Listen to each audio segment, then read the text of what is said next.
Hi friends, అందరు బాగున్నారా? Lunch చేశారండి. ఇదిగో నేనైతే ఇప్పుడే లంచ్ చేస్తున్నాను అనమాట. కూర వచ్చేసి పప్పు అనమాట. కనిపిస్తుందా? ఇదిగోండి టమోటా పప్పు చేశాను.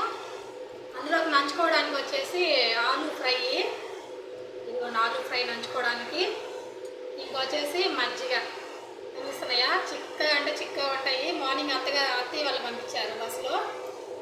ఫైనల్గా తాగడానికి మంచి నీళ్ళు. మరి మీరు లంచ్ చేశారా ఫ్రెండ్స్? ఏమేమి కూరలతో లంచ్ చేశారో నాకైతే కామెంట్ చేయండి. యాక్చువల్గా డైలీ 1 o'clockకే తింటాను. కాకపోతే ఇవాళ కొంచెం లేట్ అయిందంటే లైవ్ స్ట్రీమ్ పెట్టాను అనమాట. ఇప్పటి వరకు ఒక 1 hour లైవ్ స్ట్రీమ్లో ఉన్నాను. లైవ్ స్ట్రీమ్ అయిపోగానే ఇంకైతే ఆకలి వేస్తుంది. ఇప్పుడైతే ఇంకా అన్నం తింటున్నాను అనమాట. టమోటా పప్పు ఆలూ ఫ్రై వేసుకొని. మీరు లంచ్ చేశారా? మరి ఏమేమి కూరలో నాకైతే కామెంట్ చేయండి. ఓకేనా? ఇంకా మన ఛానల్ని ప్లీజ్ లైక్ చేయండి, షేర్ చేయండి, సబ్స్క్రైబ్ చేసుకోండి ఫ్రెండ్స్.